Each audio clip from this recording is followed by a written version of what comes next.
네, 성경 꿰뚫어 읽기 오늘 에레미야 26장 하반절부터 저희가 나가도록 하겠습니다. 지난주에 저희가 16절까지 이야기를 나눴는데 제가 좀 과격한 얘기를 했죠. 오히려 예레미야를 죽이라고 하는 사람들은 제사장들이고 예언자들이고 오히려 살려줘야 합니다라고 말하는 게 백성들과 고관들이었다. 그래서 오히려 그 성전을 배경으로 녹을 받던 사람들은 하나님의 뜻을 왜곡하고 오히려 백성들은 하나님이 말씀하실 때 회개하려는 마음의 의지가 있었다. 이런 이야기를 드렸죠. 그래서 오히려 그 고관들은 예레미야를 사형시키면 안 됩니다. 죄가 없습니다. 이렇게 말하는 대목까지 저희가 봤고요. 자, 그 다음에 오늘 보면 예레미야와 이제 미가라고 하는 예언자에 관한 이야기가 나옵니다. 이 이야기는 뭐냐면 그 장로들이 예레미야가 이제 사형당하는 걸 반대하잖아요. 그죠?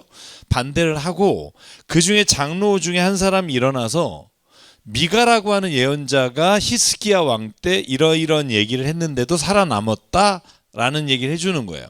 여러분 미가서 아시죠? 예언서. 그 미가서에 나오는 미가입니다. 어떻게 하냐면 우리가 모레넷 사람 미가라고 돼 있는데 그 미가서에 보면 미가서 1장 1절에 모레넷 사람 미가라고 돼 있고 실제로 미가가 히스기야 왕 때까지 예언을 해요. 그래서 여러분 요게 나오는 내용이 뭐냐 하면 히스기야 때 미가가 예언을 했는데 뭐라고 예언했느냐, 예루살렘이 완전히 망할 거다, 폐허가 될 거고 성전이 서 있는 이 산은 수풀만이 무성한 언덕이 되고 말 거다라고 유다 백성들에게 말했는데 히스기야 왕이 그를 죽였느냐? 아니다. 미가가 그렇게 말할 때 오히려 하나님의 말씀을 두려워하고 은혜를 구하고 그래서 재앙을 하나님이 거두어내시지 않았냐? 그러니까 오히려 미가의 말에 민감하게 회개한 히스기야는 살게 됐다. 이 뒤에 또 다른 안 좋은 예가 나오죠. 자, 그래서 미가서를 찾아봤더니 제가 미가서의 3장 10절에 똑같은 말씀이 나오더라고요. 뭐라고 돼 있냐면 너희는 백성을 죽이고서 그 위에 시온을 세우고 죄악으로 터를 닦고 그 위에 예루살렘을 세웠다. 그 다음이 오늘 예를 든 미가가 한 말에 대한 예가 나와요. 이 도성의 지도자들은 뇌물을 받고서 다스리며 제사장들은 싹을 받고서 율법을 가르치고 예언자들은 돈을 받고 계시를 밝힌다. 제가 늘 말하잖아요. 돈 받고 만약에 무슨 여러분에게 하나님의 뜻을 알려주거나 이런 건 다 이단입니다. 무당입니다. 목사라도 무당이에요. 그러니까 돈을 받고 뭘 말해주겠다, 이런 기본적으로 이건 성경에 보면 잘못된 지도자라고 보면 되고요. 그래서 그러므로 바로 너희 때문에 시온이 밭 갈듯 뒤엎어질 것이고 예루살렘이 폐허가 되며 성전이 서 있는 이 산은 숲을만이 무성한 언덕이 되고 말 것이다. 이 말이 미가서에 나오는 말씀이더라고요. 저도 보면서 제가 미가서하고 예레미야를 연결해서 본 적이 없는데 저도 이렇게 보면서 미가 예언자가 한 말씀이 여기에 예로 들은구나.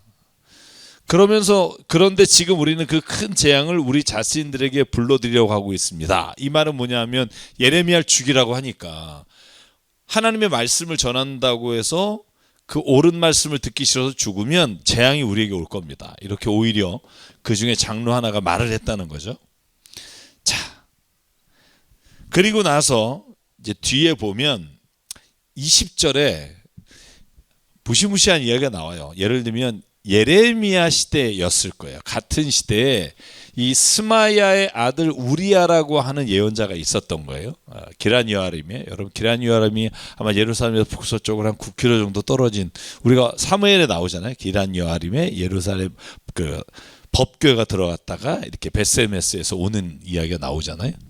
자, 그래서 우리야라고 하는 사람이 무슨 말을 했느냐? 그때 여호야킴 왕이 자기의 모든 용사와 고관들과 함께 그 말을 들은 뒤에 어떤 말을 했냐? 예루살렘 성이 망할 것이다. 이 얘기를 했다고 여호야킴은 오히려 아까 미가 예언자를 히스기야는 살려줬잖아요. 그리고 회개했잖아요. 그런데 물론 성경에 그 미가서에 나오는 말씀만 나오지 히스기야 왕이 나오는 11개 하에 그 내용이 나오진 않아요. 우리가 예레미야를 통해서 아는 거죠. 미가 선지자가 예레미야 시대에 예언을 했구나라는 걸 알게 되는 건데, 그런데 반대로 여호야킴은 11년 동안 이스라엘을 통치한 악한 왕이죠. 오히려 이 우리야를 죽이려고 하니까 이집트로 도망갔어요. 그런데 이집트까지 사람을 보내서 이집트에서 우리아를 붙잡아 여호와킴 왕에게 데려오자 칼로 죽이고 시체를 평민의 공동묘지에 던졌다는 거예요. 그러니까 비교가 되는 거죠. 히스기야 왕이 왜 하나님께 의로운 왕이라고 불림을 받느냐? 미가가 예루살렘 성은 망할 것이고 폐허가 될 것이다라고 할 때 오히려 회개하고 재앙을 피해 갔는데, 오히려 우리아라고 하는 사람이 여호와킴에게 와서 예루살렘 성이 망할 것이다, 너희가 회개해라라고 했더니 이 소식을 듣고 오히려 우리아를 죽이려고 했고 도망간 자를 데려다가 죽인 거예요. 그래서 어떤 결과냐? 예레미야도 그 당시가 여호와킴 아니면 시드기야 시대잖아요. 죽임을 당할 것 같으니까 아히감이라는 사람이 예레미야를 오히려 왕의 손으로부터 빼내서 살려주는 거죠. 그럼 아히감이 누구냐? 40절에 나와요. 5절에 보면 40장 5절에 예레미야가 아직 돌아가려고 할 때 뭐 이 이야기 앞뒤는 좀 생략하고 아히감의 아들인 그달리아에게로 돌아가서 그와 함께 동족과 더불어 사시오, 이 말이 나온 걸 보면 아히감이 그달리아의 아버지일 것이다 라고 보는데, 그달리아는 누구냐? 여러분, 우리가 보통 느부갓네살이 총독으로 임명한 그달리아라고 해요. 그러니까 굉장히 신분이 있고 높은 사람의 아버지였으니까 예레미야를 데려다가 숨겨줄 수 있었던 거죠, 왕으로부터. 왜냐하면 보십시오, 아까 우리 26절에 보면 다 제사장들이 죽여야 된다, 뭐 왕도 죽이려고 여호와킴이 이미 뭐 우리아를 죽였고, 그러니까 충분히 죽일 수 있는데 아히감이 그를 이제 건져낸 거죠. 아히감은 그달리아의 아버지인데 그달리아는 느부갓네살이 총독으로 임명한 사람일 것으로 추측하는 거죠. 이름으로 우리가 추측하는 겁니다. 그래서 어쨌든 이제 26장이 이렇게 돼서 이제 마무리를 짓게 됩니다. 그래서 26장을 보면 거짓 예언자와 예레미야 얘기인데 계속 됩니다. 27장, 28장까지. 그러고 보면 그 당시에 거짓 예언자가 얼마나 많았는지 알 수 있어요. 실제로 나온 이름들 보면 일반적인 하나님의 예언자보다 거짓 예언자가 많아요. 이름이 이따가도 나올 텐데 두 사람 또. 심지어는 포로로 끌려간 바벨론에도 거짓 예언자가 있었어요. 그래서 그 사람 두 사람의 이름이 나와요. 느부갓네살에게 죽임을 당할 거다 이렇게 나오는데, 오늘날에도 마찬가지죠. 이단이 엄청 많잖아요. 사이비도 그렇고. 제가 지난주에 기독교 통계를 봤는데 기독교인이라고 하는 사람이 지금 1000만이 안 되잖아요. 한 700에서 800만. 그중에 이단이 300만 잡더라고요. 그러니까 이거 뭐 맥시멈 300이고 한 200만 이렇게 잡아요. 그러면 와, 우리가 아는 이단들이 뭐 꽤 많잖아요. 뭐 신천지, 뭐 그다음에 뭐예요? 하나님의 교회인가? 뭐 그런 뭐 엄청난 몇십만 명이라고 말하는 그런. 거기에 대해서 이제 좀 경각심을 주는 말씀인 것 같아요. 제가 요거 지난 시간에 좀 얘기를 하면서 약간 넌지시 얘기한 부분이 있는데, 이게 뭐냐 하면 이제 예레미야가 모든 나라의 사신들이 왔을 때 이제 그 사신들에게 이 멍에를 나눠주는 얘기를 한번 드렸을 거예요. 이 멍에를 매는 게 어떤 일이었죠? 제가 이걸 여기서 했는지 통독반에서 했는지 헷갈리네요. 지난주가 토요일이 예레미야서였어서. 그러니까 여러분, 그 선지자들, 예언자들은 상징적 행동을 해요. 예레미야는 목에다가 멍에를 메고 다니는 거예요. 그러면서 우리가 바벨론의 멍에를 지금 오히려 매야 된다는 거죠. 왜냐하면 하나님이 우리가 회개치 않음으로 바벨론을 통해서 우리를 벌하시는 거니까 이걸 받아들여라, 이런 거였고, 에스겔서에 보면 어떤 많은 게 나오죠. 에스겔은 더 많이 나오는데 어떤 일이 나오죠? 왼쪽으로 390일을 자고 오른쪽으로 40일을 자잖아요. 그래서 왼쪽으로 390일을 잔 건 북이스라엘이 하나님 앞에 죄를 진 390년을 하루씩 계산해서 390일을 자는 거고, 그 이후에 40일을 남유다가 하나님께 배반함으로 말미암아 그걸 에스겔 저기서 정말 지금은 목사하지만 전 옛날에 못한다. 390일을 왼쪽으로만 자고 또 여기 자는데도 뭐 편하게 자나요. 거기에 나오잖아요. 먹을 때 뭘 먹고 보리와 귀와 뭐 조를 넣은 음식을 만들어서 까끌까끌한 음식을 먹으며 자는 거예요. 390일 왼쪽으로 막 그런 얘기들이 나오잖아요. 여기도 마찬가지예요. 예레미야가 그 멍에를 메고 다니는 거예요. 그러다가 보세요. 예루살렘에 시드기야 왕을 만나려고 각국의 왕의 사절단들이 와 있는데 예레미야가 참 담대하죠. 에돔 왕, 모압 왕, 암몬 사람 왕, 두로와 시돈 왕이 왔단 말이에요. 여러분, 두로와 시돈이 망할 것이라는 예언이 에스겔 보면 엄청나게 길게 나옵니다. 여러분 한번 보시면 4장에 걸쳐서 두로와 시돈이 나와요. 두로와 시돈이 그 지역에, 시리아 지역이잖아요. 다마스커스가 있는 그 지역에 굉장히 상권이 발달했다는 걸 알 수 있어요. 그래서 지중해 연안에 있는 도시고, 지중해 연안에 있는 그 시돈, 그 두로와 시돈을 통해서 정말 세계 무역이 일어났다라는 걸 알 수가 있는데, 이 사람들에게 뭘 하냐 하면 각각 상전에게 말해라. 뭐라고 말하느냐?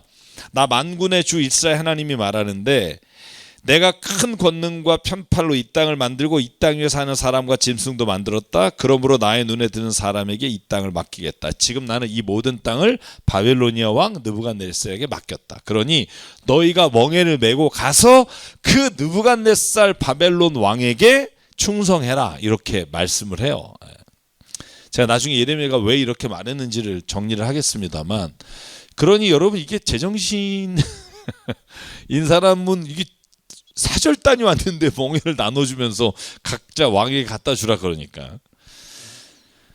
자, 그리고 나서 본문을 볼게요. 그래서 모든 예레미야가 하는 말이에요. 민족이 느부갓네살과 그 아들과 그의 손자를 섬겨야 한다. 그런데 제가 이제 여기서부터 말하는 거예요. 바벨로니아도 망할 거다, 그거예요. 그러니까 바벨로니아가 지금 너무 하나님이 막 택하신 선한 나라고 영원한 하나님의 나라라는 것이 아니라, 지금 이스라엘이 회개하지 않는 징벌을 느부갓네살을 통해서 내리시는데, 그런데 결국 느부갓네살도 망하게 될 거고 바벨로니아도 멸망하는 때가 올 거다. 그러니까 결국 예레미야가 하고 싶은 말은 뭐냐 하면, 지금은 이스라엘이 회개해서 세 가지 대안이 있는 거예요. 하나는 뭐예요? 회개하는 거예요. 회개해서 바벨론 느부갓네살이 쳐들어올 때 침략당하지 않는 거예요. 그 길은 회개하는 거예요. 하나님께 돌이키면 돼요. 근데 만약 회개 안 했어요 지금, 그럴 때는 느부갓네살 왕이 행하는 모든 일을 하나님이 내리시는 벌이라고 생각하고 받아들이라는 거예요. 이걸 자꾸 애굽을 쫓아가서 막 저길 쫓아가서 바벨론하고 대적하면 더 큰 재앙이 임할 거다. 근데 실제로 더 큰 재앙이 임하잖아요. 애굽 따라갔다가 또 뭐 요시아도 죽고, 뭐 그 이후에 뭐 여러분 잘 아시겠지만 여호와김이 또 애굽하고 친한 정책을 하다가 죽고, 여호와킨이 그러다가 끌려가고, 시드기야가 오고, 시드기야가 처음에는 바벨론에게 충성하겠다고 하다가 3년인가 4년에 다시 애굽으로 붙는 바람에 결국 바벨론이 쳐들어와서 예루살렘 성을 멸망시킨단 말이죠. 사실은 그러지 않았으면 포로로 끌고 가고 멸망시키지까지는 않았을 거예요. 왜냐하면 우리가 당신에게 조공바치고 충성하겠습니다. 그러면 그 폐해를 최소로 줄일 수 있었는데, 결국 2가지 대안을 다 거절한 거죠. 3가지 대안이 뭐예요? 오늘 28장에 나와요. 그러므로 바벨론의 포로로 끌려가는 자에게 예레미야가 편지를 써요. 편지의 내용을 보면 하나님이 이러이러한 계획이 있구나 하는 걸 알게 되는데, 결국 그렇게 하라고 했는데 바벨로니아 왕 느부갓네살 섬기지 않아서, 그리고 그 멍에를 매지 않아서 전쟁과 기근과 연봉으로 처벌을 당할 수밖에 없다. 그렇게 당하게 되는 거죠. 그러면서 이제 예레미야가 하는 말이 뭐냐면, 너희들이 거짓 선지자나 아니면 점쟁이들이나 해몽가들이나 박수사나 마술사를 찾아가서 바벨론 왕을 섬기지 않아도 된다고 하는 말을 듣고 그 말을 믿느냐? 그들의 예언은 거짓이다. 너희가 그들의 말을 듣게 되면 너희는 고향 땅에서 쫓겨나게 될 것이다. 그래서 포로로 끌려가는 거예요 결국. 예를 들면 예레미야가 오히려 느부갓네살에게 멍에를 메고 순종해라 했을 때 했으면 이렇게까지는 안 되는 거죠. 내가 너희를 내쫓아 멸망하게 할 것이다. 그러나 바벨로니아 왕이 멍에를 목에 메고 그를 섬기는 민족은 그 땅에 남아 농사를 지을 수 있게 될 거다. 근데 결국은 이스라엘은 그걸 하지 않아요. 그래서 제가 이걸 정리하면 이래요. 예레미야가 바벨론에게 항복을 주장하는 이유는 바벨론의 끈앞풀이 돼서, 예를 들면 일제시대 때 일제 끈앞풀이 돼서 빨리 조선 총독부에 다 충성, 우리와 일본은 하나다, 우리가 하나가 되자, 일본은 우리를 굉장히 신나라로 세워주려고 한다라고 회유하려고 하는 게 아니라, 바벨론에게 지금 우리가 죄를 하나님 앞에 회개하지 않으면 바벨론이 쳐들어와서 우리가 당하는 벌을 이겨낼 수 없으니 지금은 순종하고 항복하되 다시 하나님이 기회를 주실 때 회복할 것이다 라는 거예요. 바벨론도 망하게 될 것이고, 나름의 예를 들면 일본이면 일본도 망하게 될 거고, 결국은 다 하나님 손에 망하게 될 건데 지금은 그 일이 필요하다 이렇게 말하고 있지만 결국 예레미야의 말을 따르지 않고 예레미야가 애가를 쓰죠. 예루살렘 성전이 무너지는 걸 보면서 슬프다로 시작하는 5개의 장와 시가 너무 멋있습니다. 히브리어로 보면 완전히 시예요. 슬픈 시죠. 왜 그 오호 통제라 오호에 그 우리 외웠었죠. 고등학교 다니실 때 공부한 기억이 있으시죠? 많이 잘하셨을 것 같은. 오 통제라 내 삼가지 못한 탓이로다. 뭐 내 일을 어여삐 여겨 멋졌군. 예레미야 이제 그래서 27장 12절에 보면 자 유다 왕 시드기야 왕에게도 예레미야가 똑같은 얘기를 했다는 거예요. 에돔 왕이나 두로와 시돈에게만 한 게 아니라 내가 시드기야 왕에게도 똑같은 말을 전했다. 그러니까 바벨론 왕에게 멍에를 메고 그의 백성을 섬겨라. 그래서 살아남아라. 그러지 않으면 우리는 다 멸망할 뿐만 아니라 정말 포로로 끌려가고 이 땅에 못 남는다. 그렇게 예언했는데 시드기야는 듣지 않았다는 거예요. 왜? 거짓 예언자의 말에 귀를 기울이고 오히려 하나님의 말씀에는 귀를 기울이지 않았다는 거죠. 그래서 주님이 뭐라고 말했느냐? 나는 그들을 보내지 않았는데 그들은 거짓으로 내 이름을 팔아 예언하였다. 너희가 그 말을 들으면 내가 너희를 쫓아낼 것이며 너희는 그러한 예언자들의 말과 함께 멸망할 것이다. 그리고 나는 제사장들과 이 모든 백성에게 이렇게 말했다. 너희는 주의 성전의 기구들이 이제 곧 바벨로니아로 되돌아올 것이라고 하는 너희 예언자들의 말을 듣지 말아라. 이게 뭐죠? 뒤에 보면 스마야인가요? 이렇게 예언해요. 앞으로 2년 안에 바벨로니아가 망하고 바벨로니아에게 뺏어갔다. 여러분 BC 597년에 다 뺏어가잖아요. 여러분 첫 번째 느부갓네살 왕이 605년에 왔다가 597년에 성전 기물을 싹 뺏어간단 말이에요. 그게 다 올 거라는 거예요. 2년 뒤에. 이게 누가 했냐? 거짓 예언자들이. 평안하다 하나님이 느부갓네살을 망하게 할 거다. 그리고 다시 성전 기물이 올 거다라고 너에게 말하는 건 거짓이다. 예레미야가 말하는 거예요. 얼마나 많은 사람들이 거기에 해놓겠으면 예레미야가 그런 얘기를 하겠어요? 자, 그러면서 너희는 그들의 말을 듣지 마라. 예레미야의 솔직한 심정이에요. 바벨로니아 왕을 섬겨서 살아남도록 하여라. 어찌하여 이 도성이 폐허가 되어야 하겠느냐. 그러니까 예루살렘이 폐허가 되는 건 막자 이거죠. 그러므로 그들이 예언자들이라고 한다면 정말로 그들이 주의 말씀을 받은 사람이라면 차라리 이렇게 예언해라. 성전의 기물을 더 이상 뺏기지 않기를. 다시 2년 뒤에 온다 이런 뻥치지 말고 예루살렘에 아직 남아있는 기구들을 더 이상 바벨론으로 빼앗기지 않게 해달라고 주님께 기도하는 게 낫지 않냐. 2년 뒤에 돌아온다 그래서 사람들을 안심시키고 거짓 예언에 농락당하다가 예루살렘이 망하는 꼴은 안 보지 않겠느냐 이런 얘기죠. 만군의 주가 기둥과 놋바다와 받침대와 아직 이도성에 남아있는 기구 곧 바벨로니아와 느부갓네살 왕이 유다 왕 여호와킴의 아들 여고냐는 여호와킴이라고 말씀드렸습니다. 여호와킴의 아들 유다와 예루살렘 모든 귀족들이 예루살렘에서 바벨로니아로 붙잡아 갈 때 남겨두었던 것들에 관한 것이다. 그러니까 기물이 아직 있었다는 거죠. 근데 22절 그것들도 바벨로니아로 실려가서 내가 찾아올 때까지 그냥 그곳에 남아있을 것이다. 그러니까 결국 다 뺏길 거다.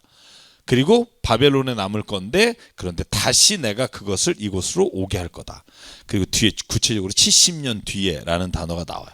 그래서 우리가 70년 성전이 망해서 성전이 세워지는 시대까지 586년에서 516년까지 70년 말씀드렸고 자 그래서 정리하면 그래요. 거짓 예언자를 조심해야 된다. 왜? 그들은 거짓 예언을 통해 얻는 이득이 있다. 여러분 왜 우리가 이단과 사이비를 조심하라 그래요? 정말 어려운 게 뭐냐면 이단과 우리가 보통 그 성경에서 말하는 내용하고 다르지 않아요. 같은 성경을 가지고 얘기하잖아요. 사실 이게 진짜인가 저게 진짜인가 분간하기 쉽지 않을 거예요. 예를 들면 우리가 예레미야 시대에 살던 백성이라고 해봐요. 예레미야는 야 우리 회개 안 해서 망한다. 느부갓네살 온다. 항복해라.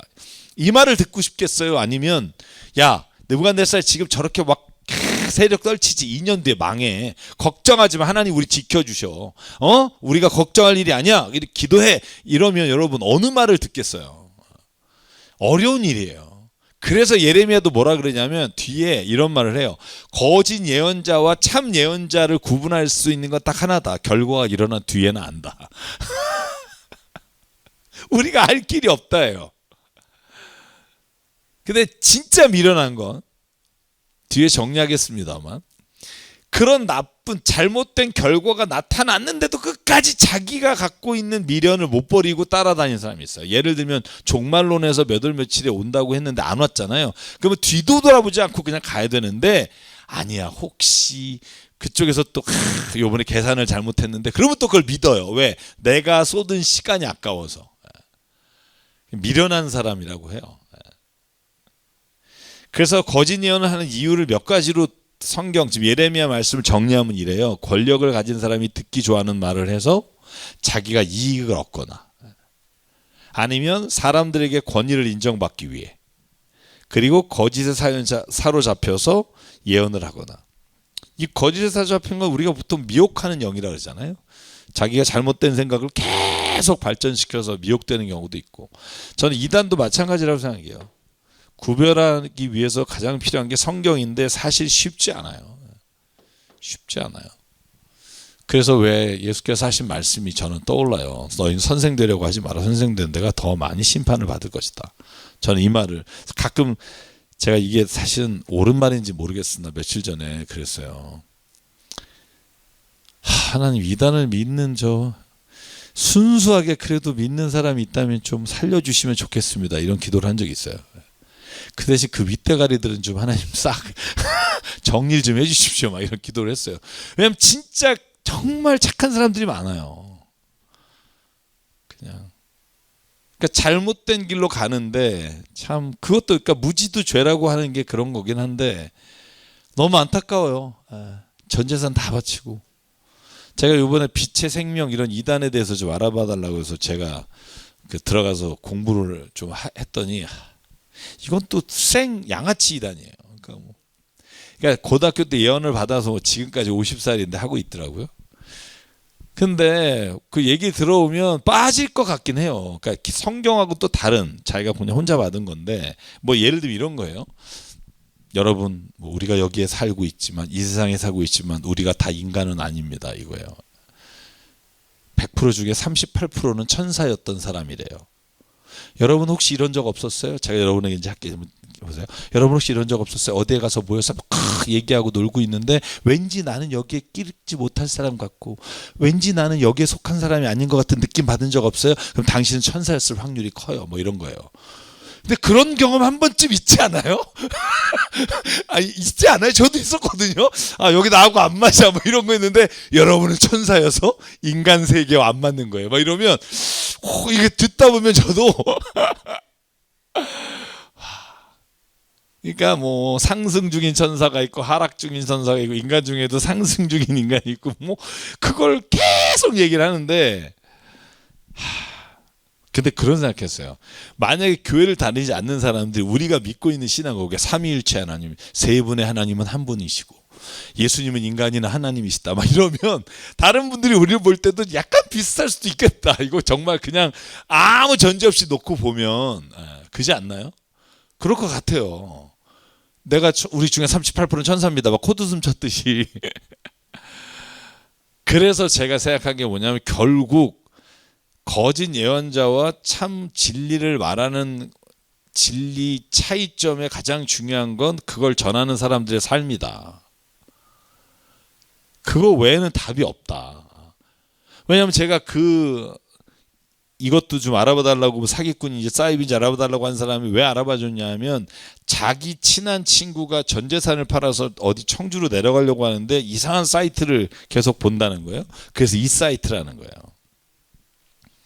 그러니까 결국은 만약에 여러분 그냥 이단에 빠져서 자기 재산 날리고 막 몸 망가지고 이런 게 아니고 오히려 삶이 더 풍성해지고 오히려 저는 뭐 그런 어떤 돈을 착취하지 않고 만약에 그랬다면 사실 우리가 이렇게 문제가 커지지 않겠죠. 뭐 이단 뭐 여러분 우리가 잘 아는 문선명도 마찬가지고 나는 안 죽는다 그랬다 죽으면 돌아서야 되는데 못 돌아선다니까요.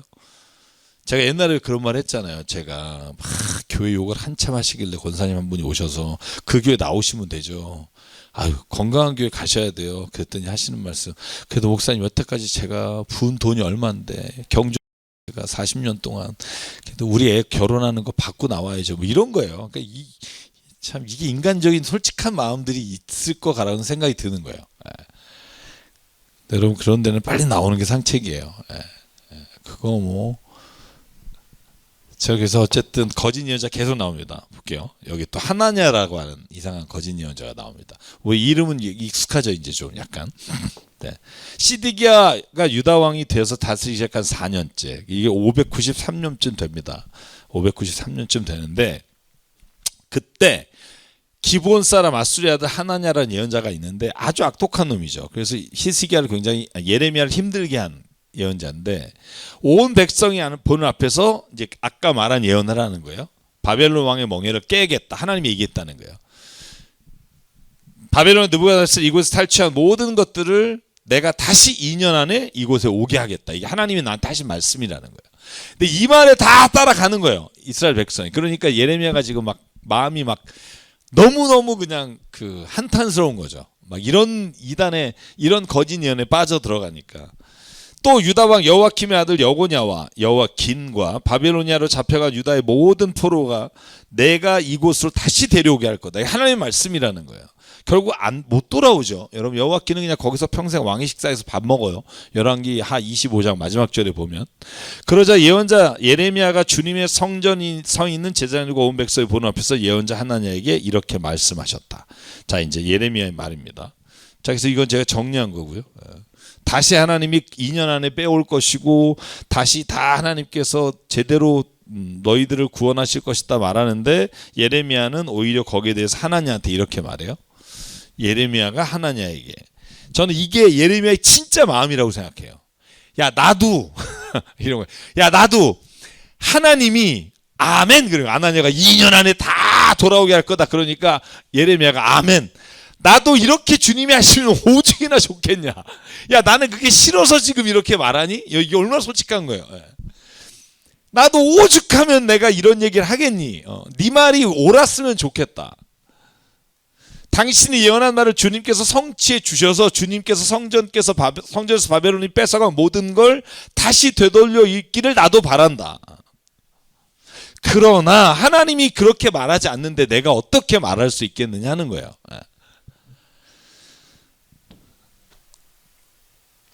옛 선배 예언자들도 이런 예언들을 계속한 이유가 우리나라가 망했으면 좋겠고 연병이 돌았으면 좋겠어가 아니라 회개하지 않으면 이렇게 일어날 것이라는 것이 너무나 분명하게 보여주셨기 때문이고 평화를 예언하는 예언자는 그가 예언한 말이 성취된 뒤에야 비로소 사람들이 그를 주님께서 보내신 참 예언자로 인정하게 될 것이요. 그죠?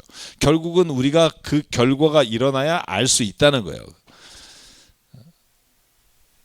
그러니까 예언자 하나냐가 예레미야의 목에서 멍에를 뺏어가지고 그걸 완전히 꺾어버리죠. 무슨 우리가 바벨론의 포로가 되냐 이러면서 확 뺏은 거예요. 자 그래서 저는 정말 그 참 예언자와 거짓 예언자 제가 말했지만 종말에 관해 예언할 때 뒤도 돌아보지 말고 잘못된 예언이 있으면 돌아서 나와야 되는데 여러분 저는 정명석이라는 인간 그 비디오를 보고도 아직도 추종하는 사람이 그렇게 많다는 게 이해가 안 가요. 저는 38명인가 뭐 몇 명을 뭐 강간해서 지금 감옥 가 있는데도 오히려 고발한 여자가 지금 고난당하고 그리고 그 밑에 아직도 뭐 경찰 출신 검사 출신들이 변호하고 비호해서 얼마 전에 텔레비전 보셨나요? 저는 그걸 보면서 인간이 참 잘못된 걸 알았으면 돌아서면 되는데 자기가 쏟은 시간과 이런 것 때문에 그런지 사람이 정말 잘못된 그 영에 이끌리면 그렇게 될 수도 있구나. 그래서 결국은 중요한 건 삶이다. 어렵지만 온갖 세상의 좋은 것을 추구하고 정치와 돈에 유착되어 진실을 예언하기 어렵다. 그래서 어떤 사람이 참과 거짓을 볼 수 있을까? 주님 말씀 앞에 매일 회개하는 마음을 갖는 사람인데 사실 참 어렵다. 참 분별하기 어렵다. 깨어 있으라. 저는 이게 정말 가장 중요한 말씀인 것 같아요. 깨어 있으라. 자, 그래서 하나냐가 백성 앞에서 이렇게 말합니다. 내가 2년 안에 다시 돌아오게 하겠다. 또 이제 하나냐의 직접 화법으로 말을 하는 거예요. 그래서 예언자 예레미야는 그 자리를 떠버려요. 그리고 예언자 예레미야가 자기의 목에서 남은 멍에를 빼앗아 꺾어버린 뒤에 예레미야에게 하나님이 이렇게 말했어요. 너희는 가서 하나냐에게 이렇게 말해라. 너는 나무로 만든 멍에를 꺾어버렸니? 그러면 이제 쇠로 멍에를 만들어서 못 걷게 할 거다. 그러니까 완악하여 회개하는 쪽을 택하지 않고 자꾸 거짓 예언으로 이 잘못된 세상에 대해서 자꾸 회개하라고 외치는 게 아니라 괜찮다고 말하는 사람에게 하나님 뭐라고 말하냐면 쇠로 멍에를 만들어서 너희가 절대로 풀어놓지 못하게 바벨로니아 왕을 섬기는 수밖에 없게 내가 하겠다는 거죠.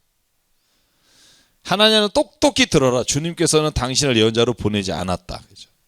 그런데 백성에게 거짓을 믿도록 계속 얘기한다. 그러므로 주님이 말한다. 너는 금년 내에 죽을 것이다. 그래서 하나냐가 그의 7째 달에 죽었다. 이렇게 되어 있어요. 이단들 왜 이렇게 장수하는 거예요? 저는 좋은 걸 많이 먹어서 그런가? 죽으면 끝나야 되는데 문선명 씨 돌아가셔도 안산홍 죽어도 다 멀쩡하잖아요. 그 이단이. 그죠? 그래서 어쨌든 저는 여기 이제 막 거의 막 제가 막 피를 토하면서 쓴 것 같은데. 우리나라 이단 교주들 영생불사할 거라고 진짜 제가 지난주에 비디오를 몇 개 봤거든요.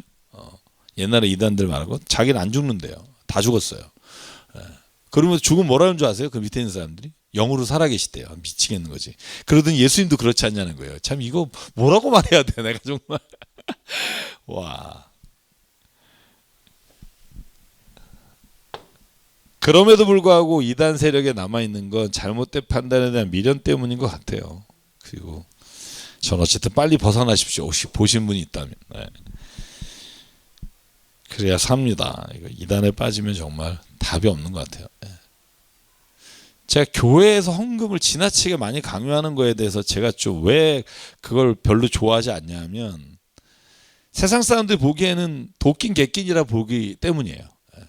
이단이 재산 가져오려는 거나 헌금 안 하면 하나님 돈 떼먹으니까 너네도 벌 받는다 이런 얘기는 사실은 남들이 보기엔 똑같은 얘기예요. 이게 다른 얘기가 아니에요. 우리끼리만 좀 다르다고 생각하지. 그러니까 헌금은 하나님을 사랑하는 자 그 마음에 뜻하는 대로 하나님이 주시는 게 마음이 있으면 하는 거지.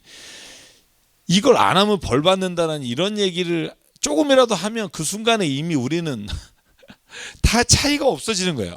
다 아무리 우리는 좋은 의도로 했다고 해도. 그래서 저는 그런 거 있잖아요. 아예 그 모양이라도 버리면 좋겠어요. 그런 걸. 제가 왜냐면 이 얘기 왜 하냐면 제가 얼마 전에 또 장로 장립할 때 1억 내는 교회 이제 권사님 만나서 고민을 이야기 들었는데 1억이 없어서 걱정인 거죠. 이제 그래서 뭘 팔아서 해야 되는데 아직도 그런 데가 있더라고요. 있나요, 목사님? 3천을 내고 권사 되면 아유 강남의 큰 교회예요. 조그만 교회도 아니고. 그래서 제가 그랬죠. 그러면 돈 없으면 장로님 못 된다는 얘기인데 권사님도. 그럼 다른 사람 보기엔 매관매직과 뭐가 다를까? 그러니까 이게 좋은 의도일 수 있죠. 뭐 우리가 헌금을 모아서 아프리카에 교회를 건축하고 아니 꼭 그때 모아야 돼요? 아니 꼭 그때 모아야 되냐고? 우리가 마음 주시면 아무 때나 하면 되는 거 아니에요? 뭐 장로 권사 할 사람들이 왜 돈 내야 되냐고? 이건 예를 들면 재산이 없으면 돈을 못 내잖아요. 저희 교회 그래서 그런 회의를 여러 번 해서 저희 교회 결정한 게 재작년부터 기관장분들, 뭐 부서장분들 되시는 분에게 저희 교회 카드를 드려요. 개인 돈 쓰지 마시라고. 그래서 1인당 얼마 해서. 왜냐하면 예를 들어서 뭐 무슨 대장, 뭐 무슨 부장 했는데 가서 밥 사주지 않으면 못 하는 거예요. 분위기가. 그러면은 예를 들어서 재정적으로 없으신 분은 못 하잖아요. 여유가 없으신 분은. 그러니까 교회에서 어차피 교회에서 교회 일을 위해서 쓰라고 헌금하신 건데 그 헌금으로 이렇게 하시라고 저희가 교회 카드를 만들어서 그렇게 하는 게 좋겠다. 저희가 이야기 나누고 기도하면서. 그리고 또 본인이 아주 뭐 내시여서 사겠다. 그건 뭐 말릴 수는 없는 건데 기본적으로 하는 거 그렇게 하면 좋겠다라고 하니까 괜찮은 것 같지 않아요? 모르겠어요. 모르겠어요. 한편으로는 뭐 내가 뭐 너무 하고 싶은데 뭐 이런 것도 있겠지만 그러면 하시면 되고. 그래서 저는 그러니까 예를 들면 우리가 주님의 일을 합리적으로 하자 이런 건 아니에요. 그런데 주님의 일을 할 때 뭔가 관행이지만 뭔가 잘못된 부분이 있으면 그건 좀 바꾸면 좋겠다. 그냥 그런 생각? 예. 정말 자기 하루 벌어서 사시는 게 힘드신 분이 교회 직분을 못 받잖아요. 그러면. 그래서 교회는 신앙이 있는 분이 앞장서야지 재정이 많은 분이 앞장서는 교회가 되면 물론 그게 어떤 때는 필요할 수도 있겠지만 그러나 그게 세상 사람 보기에 똑같지 않을까? 그래서 그냥 노력해 보자는 거예요. 정답이 어디 있겠어요, 사실. 우리가 하나님 안에서 매일 우리를 자신을 들여다보면 뭔가 잘못된 것들이 보여지겠죠. 그러면 그래야 이단에게 말할 게 있겠죠. 우리는 교회는 안 그런다. 뭐 이렇게. 그랬으면 좋겠고요. 그래서 29장 오늘 여기까지 가려고 하는데 20장 좀 깁니다. 다 할 수 있을지 모르겠으나 예레미야가요. 그러니까 예루살렘과 유다에 있던 사람에게만 예언한 게 아니더라고요. 보니까 포로에 있는 바벨론 사람들에게 포로의 편지를 보내요. 편지를 보내고 그리고 그 지역의 거짓 예언자에 대해서도 예언을 해요. 그러니까 뭐 에스겔은 여러분 우리가 에스겔이 예언한 곳이 바벨론이잖아요. 그죠? 에스겔이 598년에 끌려갔다고 보는데 에스겔이 끌려갈 때 같이 끌려간 사람이 누구예요? 여러분 우리가 잘 아는 것처럼 모르드게도 그때 끌려갔어요. 같이 끌려가서 이제 그 수산성에서 이제 아하수에로 왕 때 예언을 하게 되는 거죠. 뭐 예언이라기보다는 모르드게는 이제 사촌 동생을 왕으로 세워서 이스라엘 백성을 구하는 일이 일어나는 게 다 요때 일입니다. 자, 뭐라고 편지를 쓰느냐? 자, 포로된 사람들에게 이렇게 씁니다. 예루살렘에서 바벨로니아로 잡혀간 제사장들과 예언자들과 온 백성에게 보낸 것이다. 여고냐 왕, 여고냐는 여호와긴이라고 말씀드렸고 그의 어머니와 내시들과 유다와 예루살렘의 고관들과 기술자들과 대장들과 예루살렘을 떠난 뒤에 있다. 그러니까 여호와긴이 포로로 끌려가잖아요. 3개월 뒤에 통치하다가 그 다음에 쓴 편지라는 거죠. 이 편지를 누가 전달했느냐? 사반의 아들 엘리사와 힐기야와 그의 아들 그마랴를 시켜 바벨론으로 전달한 편지의 내용은 이런. 여러분 이거 독특합니다. 독특하다기보다는 우리가 아는 좋은 얘기는 다 여기서 나온 거예요. 예레미야에. 여러분 아는 게 뭐죠? 내가 너에게 주려고 하는 건 재앙이 아니요 평안이다. 이것도 다 여기에 나오는 거예요. 그러니까 이 모든 너희가 구하고 너희가 뭐하면 내가 너에게 뭐 할 것이요. 이게 다 29장이 포로에 끌려간 이스라엘 백성, 유다 백성에게 쓴 편지의 내용이에요. 그러니까 위로죠, 다. 내용 볼까요? 내가 예루살렘에서 바벨로니아 포로가 잡혀간 포로에게 말한다. 너희는 그곳에서 열심히 집도 짓고 과수원도 경작하고 열매도 따라. 거기서 울고 있지 마라. 거기서 막 한탄하고 있지 마라. 너희의 최선의 삶을 다 살아라. 장가도 들어가서 아들, 딸 많이 낳아서 번영하고 충만해라. 그죠? 왜? 하나님이 너희를 통해서 다시 회복시키실 거니까. 그리고 난 다음에 우리가 이제 잘 아는 편지의 내용들이 나옵니다. 너희는 내가 사로잡혀가게 한 그 성읍이 평안을 누리도록 노력하고 성읍이 번영하도록 주에게 기도하라. 거짓 예언자들에게 속지 마라. 그러니까 그 바벨론 지역에도 그런 사람이 있어요. 이따 두 사람 이름이 나옵니다. 자, 이스라엘의 하나님이 분명히 말한다. 너희는 지금 너희 가운데 있는 예언자들에게 속지 말고 점쟁이들에게 속지 말고 꿈쟁이들의 꿈 이야기도 고지고지 듣지 마라. 그들은 단지 나의 이름을 팔아서 너에게 거짓 예언하고 있을 뿐이다. 나 주가 분명히 말한다. 너희가 바벨로니아에서 70년을 다 채우고 나면 내가 너희를 돌아보아 너희를 이곳으로 다시 데려오겠다. 그리고는 우리가 하는 유명한 말 하죠. 내가 너희를 두고 계획하고 있는 모든 일은 나만이 알고 있다. 내가 너희를 두고 계획하는 것은 재앙이 아니라, 저는 번영이, 원어가 샬롬은 아니라 그랬겠지만 재앙이 아니라 평안이라, 이 말씀이 훨씬 더 근데 이 내용을 보면 번영이 맞아요. 땅에 충만하고 자식도 많이 낳고 너희의 미래에 대한 희망을 주려는 것이다. 이 말이 저는 또 오늘 요번에 새롭게 알았네요. 포로기에 끌려간 유다 백성에게 하나님 하신 말이고, 그 뒤에 말도 우리가 너무나 잘 아는 말이죠.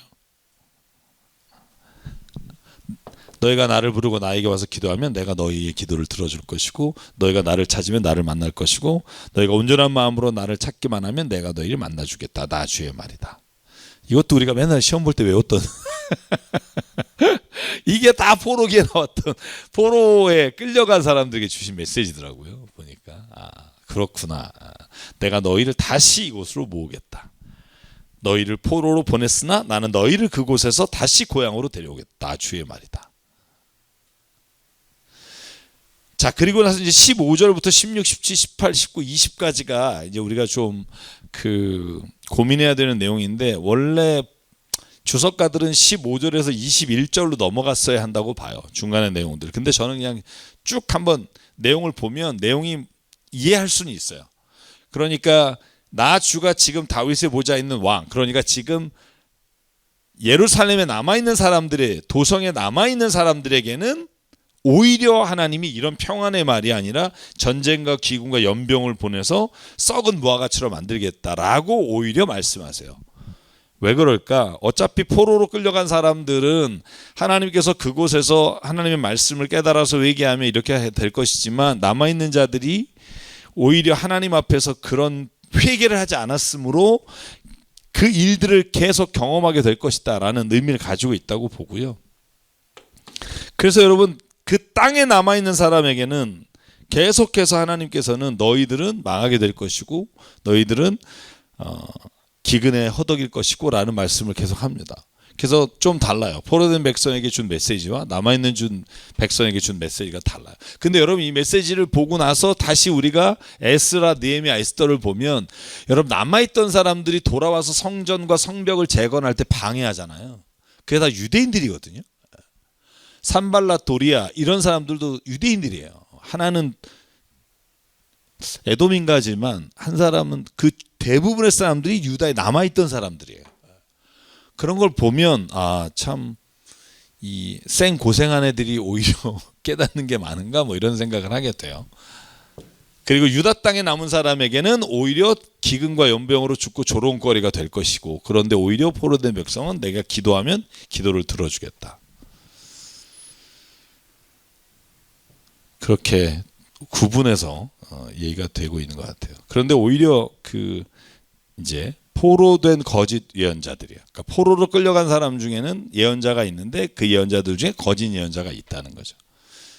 그 사람의 이름들이 나와요. 나의 이름을 팔아 너희에게 거짓 예언하는 골라야의 아들 아합과 마세야의 아들 시드기야를 두고 하는 말이다. 이건 지금 우리 왕은 아닙니다. 아합과 시드기야가 이름이지, 예언자의 이름, 거짓 예언자. 그러니까 오히려 남은 자들은 이렇게 조롱거리가 되고 어려움을 당하지만, 그 이유는 뭐냐 하면 제가 말씀드린 것처럼 그들이 나의 말을 듣지 않고 그래서 내리는 벌이라는 거예요. 회개하지 않으므로.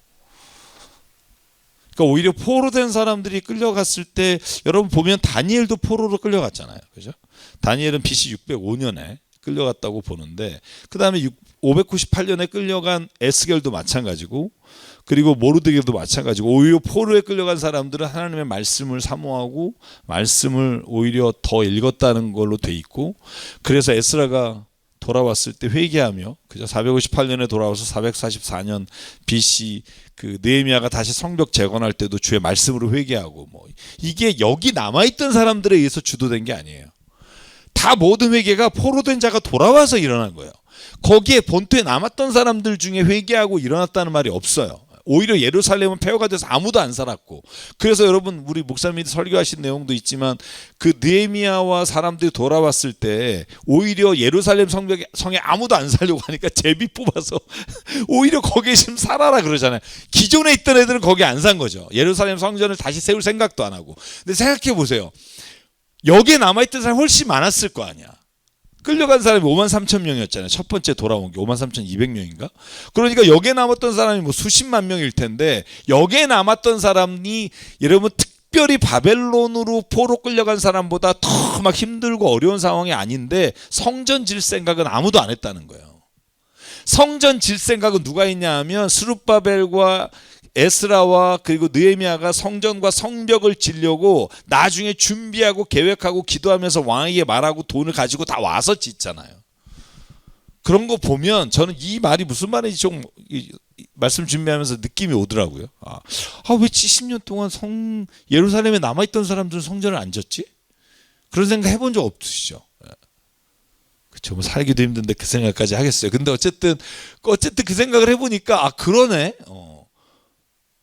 포로로 끌려간 사람들이 와서 그것도 또 있던 사람들이 방해하는 걸 칼로 막아서면서, 물론 주변에 에돔과 모압 이런 나라들도 있지만, 와, 이런 걸 보면 뭔가 포로 시기에 살았던 사람들에게 어떤 특별한 그 회개 혹은 특별한 하나님의 그 성전과 말씀에 대한 사모함이 있지 않았나, 이런 생각을 좀 해보게 됩니다. 뭐 만약에 제가 잘못 봤으면 얘기해 주시고.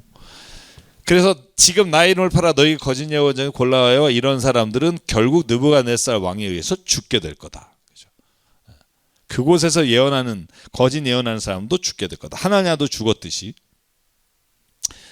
그래서 이런 말이 유행하게 됐다. 너도 주님께 형벌을 받아 시드기야와 아하처럼 바벨론과의 화형이나 당해라. 이런 게 경구처럼 저주로 사람들에게 회자될 것이다. 이런 얘기를 합니다. 자, 오늘 여기 좀만 더 할까요? 요건 좀 144,000. 저 이 말 너무 싫어하는데 12,000 곱하기 12,000이잖아요. 144,000. 12,000 곱하기 10이죠. 그러니까 완전수에 완전수를 곱해서 나온 그 숫자인데 여기에 목매달아서 막 144,000에 들어간다. 이것처럼 미련한 건 없는 것 같아요. 제가 다른 어떤 것보다.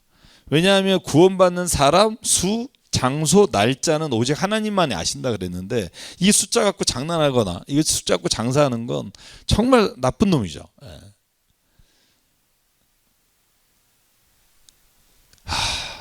그래서 저는 예언자들 중에 거짓 예언자인 사람의 가장 큰 나쁜 점은 뭐냐면 회개할 기회를 못 갖게 한다는 거예요. 괜찮다, 평안하다, 하나님이 2년 뒤에 오게 한다. 그러니 회개할 필요 못 느끼는 거죠. 망한다, 우린 죽는다, 지금 끌려갈 거다, 하나님 앞에 회개하라. 그럴 때 사람들이 그 긴박함으로 회개하게 될 텐데 결국 회개의 기회를 갖지 못하는 거예요. 그게 거짓 예언자들, 오늘날에도 마찬가지라고 생각해요. 번영신학에 대해서 뭐 저는 하나님이 우리를 축복한다고 믿지만, 번영신학이라는 건 하나님은 우리를 무조건적으로 잘 살게 해주시고 잘 되게 해주시고, 이런 번영신앙의 문제가 뭐냐면 우리의 죄를 회개할 기회를 못 보게 하는 거예요. 십자가 앞에서 나 자신을 보는 걸 못하게 하는 거죠. 그래서 거짓 예언자들이 죽임을 당하는 거죠. 그래서 거짓 예언자는 지옥에 지가 갈 뿐만 아니라 다른 사람도 끌고 간다. 자, 오늘 29장 23절부터는 다른 내용이지만 우리 여기까지 할게요. 왜냐하면 요래야 또 다음 장 연결이 잘 되네요. 보니까. 그래서 스마야와 스바냐 제사장에게 편지 쓰는, 스미야도 아주 나쁜 놈입니다. 스마야도 아주 나쁜 거짓 예언자인데, 이야기는 다음 주에 저도 하도록 하겠습니다. 한 주간 행복하시고요. 또 주님과 동행하시기 바랍니다. 샬롬.